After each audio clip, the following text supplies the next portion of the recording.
Tempatnya di Singapura sangat besar dan terletak di lantai bawah.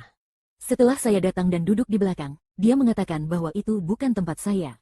Ya, itu bukan yang saya inginkan. Sampai saya jatuh sakit dan dirawat di rumah sakit karena muntah dan diare sebulan sekali. Saya berpikir, bagaimana jika suatu hari saya menghasilkan banyak uang dan tertabrak mobil?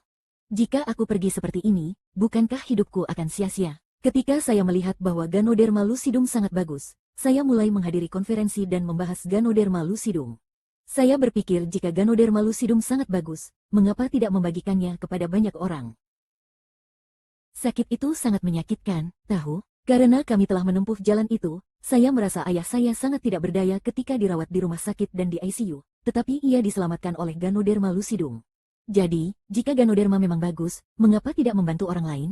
Jadi, saya mulai mengunjungi pabrik dan peternakan. Saya pergi ke sana 3 kali untuk membahas hal ini. Ini adalah bisnis yang sangat ingin saya jalankan, dan yang terpenting adalah saya melihat banyak berlian. Inilah hidup yang ingin saya jalani, karena menurut saya adalah orang yang memiliki 2 inti. Saya tidak bisa menjadi seorang penjual, karena jika saya ingin menjadi seorang penjual, bukankah lebih baik bagi saya untuk menjadi seorang penjual di bank?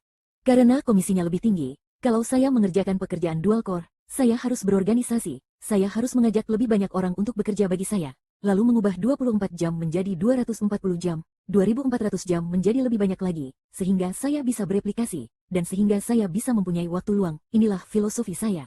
Sebenarnya, kita sudah sepakat, karena sulit bagi Anda untuk menerima bahwa seseorang seperti saya yang memiliki penghasilan tetap di bank tiba-tiba mengatakan bahwa ia harus menyerahkan semua barangnya. Ini mungkin akan memengaruhi kami, para pembeli. Pembeli ingin membeli beberapa barang yang akan dibutuhkannya setelah menikah, jadi kami membuat kesepakatan saat itu. Bahkan, kami membuat kesepakatan saat itu bahwa 2 tahun adalah batas waktu kami, yang berarti dia meminta saya untuk memberinya waktu 1 tahun demi 1 tahun.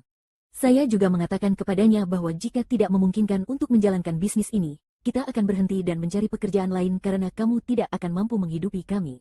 Oh, saya tahu. Oke, Anda beri saya waktu setahun saja. Saya mungkin sebaiknya kembali bekerja di bank. Saat itu, saya berpikir bahwa selama ada satu orang yang tertarik dengan bisnis ini, saya akan bergegas membantu bawahan saya menghasilkan uang.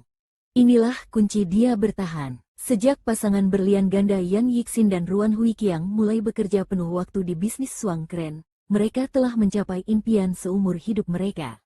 Selain memiliki lebih banyak waktu untuk mengasuh dan mendampingi pertumbuhan anak-anak mereka, mereka juga telah membantu lebih banyak orang untuk menjalani kehidupan tanpa beban bersama. Meskipun dalam proses dipromosikan menjadi berlian ganda, mereka memang menemui berbagai kesulitan dan hambatan, namun setelah terus-menerus menyemangati diri dan memperbaiki diri, serta dengan berani mengambil langkah pertama, mereka memberikan contoh dan membuktikan kepada kita bahwa setiap langkah usaha yang diambil pasti akan membuahkan hasil yang setimpal. Rencana kewirausahaan Kopi 111 mengubah hidup mereka dalam waktu singkat. Pasangan Double Diamond Yan Yixin dan Ruan Huiqiang sangat yakin bahwa selama mereka tetap setia pada aspirasi awal mereka, mereka akan mampu meraih kesuksesan yang lebih besar di Suang Hor, surga impian mereka.